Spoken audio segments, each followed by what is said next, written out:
Hello everyone, welcome to the Excel Answers. Today we are going to start a new series of Power Query in Advanced Excel.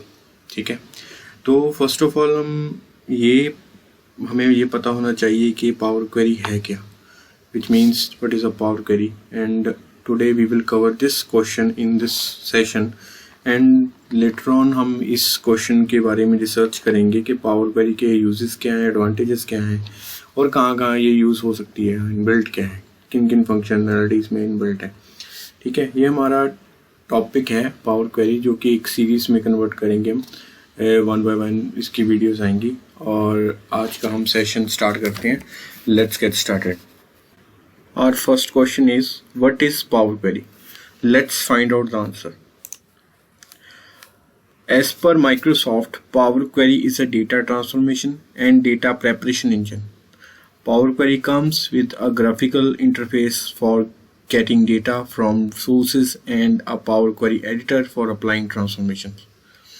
Because the engine is available in many products and services, the destination where the data will store depend on where Power Query was used. अब Power Query को easy language में समझना हो तो क्या है कि Power Query ETL tool है, जैसे कि इन्होंने बताया कि एक डेटा ट्रांसफॉर्मेशन और डेटा प्रेपरेशन इंजन है. सेकंड, वो ग्राफिकल यूज़र इंटरफेस है, हमें उसमें कोई कोडिंग करने की रिक्वायरमेंट नहीं है.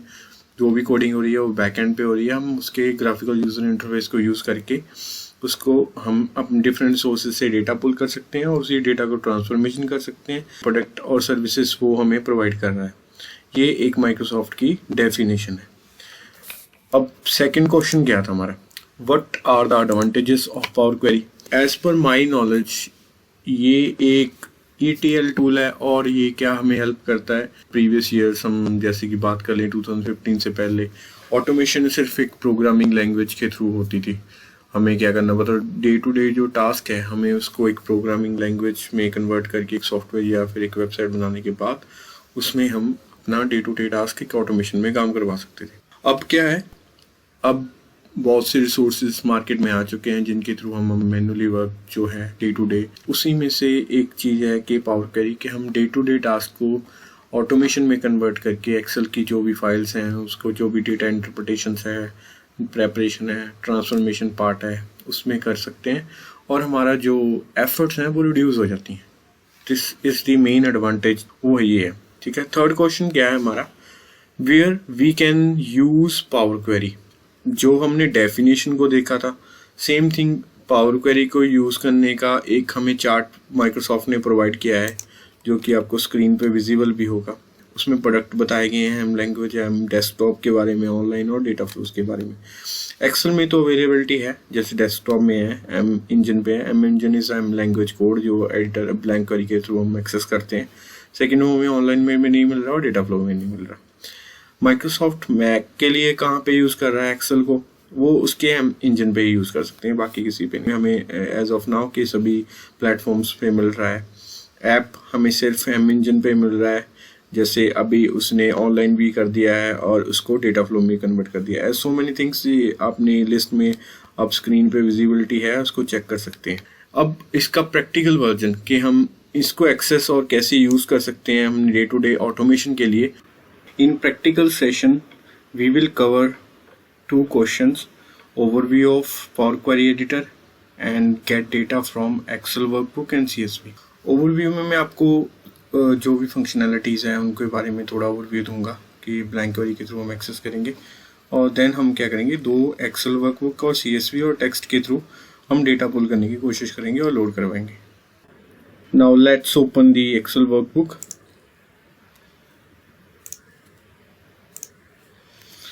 I will give the name of our query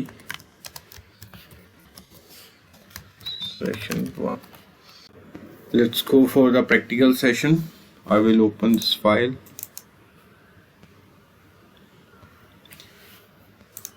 Okay, Power Query Editor को ओपन करने के लिए हमें first of all data tab पे क्लिक करना पड़ेगा. Then go to the get data, उसमें from other sources, then go to the blank query. This is the Power Query Editor. इसमें first of all title bar है जिसमें power query editor mention किया गया है. Second, file, home, transform, add column, view. This is the ribbons. इसके बाद ये है क्लोज एंड लोड जो यहाँ पे मेंशन किया गया, ये these are the functionalities of home. Then उसके बाद ट्रांसफर में कुछ और होंगी, देन ऐड कॉलम में कुछ और होंगी। हम एज पर हमारे पास कोई रिक्वायरमेंट नहीं है डेटा सेट की, इसलिए हमने ब्लैंक क्वेरी के थ्रू इसको एक्सेस कर लिया है। अब क्या करते हैं, हमने ये ओवरव्यू तो देख लिया है, जो कि इसकी डेप्थ में हम मीनिंग को जो रिसर्च करने वाले हैं वो ट्रांसफॉर्मेशन सेशन में कवर कर लेंगे। सेकंड क्वेश्चन क्या था हमारा, सेकंड क्वेश्चन ये था कि हमें एक्सेल वर्कबुक का डेटा पुल करवाना है, CSV का करवाना है और टेक्स्ट का करवाना है। वन बाय वन हम उस पर काम करते हैं। Let's go for that. हम एक्सेल वर्कबुक का डेटा पुल करवाने की कोशिश करेंगे। जैसे कि मेरे पास एक डेटा सेट है customer data from file then from workbook. अब जो भी हमारा जो डेस्टिनेशन होगी जहाँ पे हमारी फाइल पड़ी होगी उस लोकेशन पे जाना है हमने। जैसे मेरी डेस्कटॉप पे है तो मैं क्या कर रहा हूँ, पावर क्वेरी सेशन में गया। उसके बाद ये कस्टमर डेटा, क्योंकि ये एक्सेल फाइल को ही एक्सेस करेगा, यहाँ पे मेंशन किया अगर ऑल फाइल किया जाए तो हमारे पास बाकी फाइल्स पे आ जाएंगी। मैं एक्सेल फाइल को एक्सेस करने वाला हूँ तो ये एक्सेल को ही एक्सेस करेगा। कस्टमर डेटा मैंने बताया था आपको डेटा सेट जो हमें चाहिए, तो मैं सिंपली इसको इम्पोर्ट कर दूँगा। वो डेटा सेट अब हमारे पास पावर क्वेरी में आ गया है, ये एक्सेस करने की कोशिश कर रहा है। अब ये नेविगेटर क्या करता है, नेविगेटर ये करता है कि इन दोनों का कनेक्शन क्रिएट कर देता है, जो कि पावर क्वेरी एडिटर और जो हमारी रॉ डेटा फाइल है। इसमें हमें कौन सा टेबल का डेटा चाहिए, मैंने ऑर्डर 1 का सिलेक्ट कर लिया। उस ऑर्डर 1 का डेटा हमारे राइट साइड विंडो में मेंशन होने लग गया। सिंपली हम इसको लोड करवाने वाले हैं तो लोड करवा देंगे। ट्रांसफॉर्मेशन पार्ट नेक्स्ट सेशन में मैं इसको लोड करवा रहा हूँ। ये डेटा सेट हमारा लोड हो गया जो कि हमने एक्सेल वर्कबुक के थ्रू एक्सेस किया था। सेकंड हम क्या कर रहे हैं, इसको मैं यहाँ पे एक्सेल वर्कबुक का नाम दे देता हूँ, एक्सेल वर्कबुक। कलर मैंने इसको दे दिया ऑरेंज। सेकंड क्या है कि हम डेटा सेट CSV और टेक्स्ट के थ्रू पुल करवा रहे हैं। तो मैं CSV को, ये टेक्स्ट फाइल है, टेक्स्ट फाइल को इंपोर्ट करवा लेता हूँ फर्स्ट ऑफ ऑल। उसके बाद CSV को देख लेते हैं।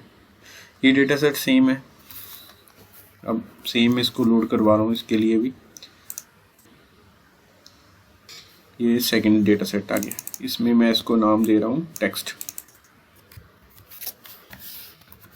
थर्ड ऑप्शन थी हमारी CSV। डेटा सेट में जाने के बाद then go to the text and CSV, then select the customer data two. Check कर सकते हैं कि हमारे जो राइट साइड में विंडो है क्वेरीज एंड कनेक्शन की, उसमें हमें मेंशन हो रहा है कि डेटा सेट 3 क्वेरीज हमारे पास आ गई हैं। फर्स्ट ऑफ ऑल ऑर्डर 1 जो एक्सेल वर्कबुक है, इस क्वेरी को भी नाम दे सकते हैं हम राइट क्लिक करके। रीनेम पे जाने के बाद इसको एक्सेल वर्कबुक लिख देते हैं। ये हमारी थी टेक्स्ट, इसको टेक्स्ट नाम दे देते हैं। देन इसके बाद CSV। अब मैंने पहले बताया आपको एक्सेल वर्कबुक के बारे में, देन टेक्स्ट के बारे में, देन CSV के। डेटा सेट को हमने लोड करना सीख लिया है 3 रिसोर्सेज के साथ। फर्स्ट रिसोर्स क्या था हमारा, Excel workbook, second text, third CSV। अब इन तीनों को डिफरेंशिएट कैसे कर सकते हैं कि एक्सेल वर्कबुक से आ रहा है डेटा और सेकंड आ रहा है टेक्स्ट और CSV। टेक्स्ट और CSV सेम कैटेगरी में होते हैं जो कि CSV के थ्रू ही एक्सेस होते हैं। कोई आइडेंटिफिकेशन हम कैसे चेक कर सकते हैं, मैं क्या करूँगा, हमारे पावर क्वेरी एडिटर को लॉन्च करने के बाद वो हम आज एक नया वे सीखते हैं। गेट डेटा में जाने के बाद लॉन्च पावर क्वेरी एडिटर को क्लिक करते हैं। लेफ्ट साइड में हमारे पास ऑप्शन थी एक्सेल वर्कबुक की क्वेरी, टेक्स्ट की क्वेरी और CSV की क्वेरी।